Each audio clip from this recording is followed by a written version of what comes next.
खुर्ची. P plus शाई. पहिल्यांदा पी लिहून घेऊया.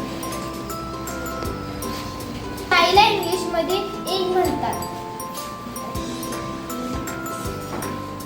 तयार झालेला आहे पिंक.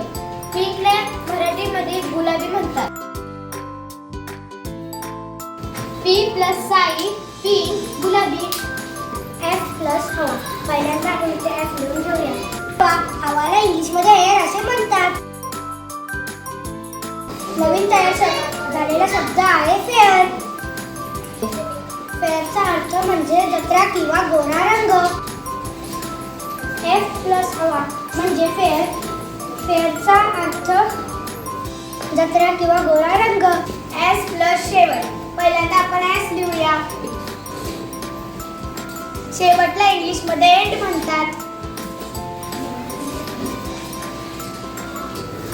शब्द झालेला आहे सेंड. सेंडचा अर्थ पाठवणे.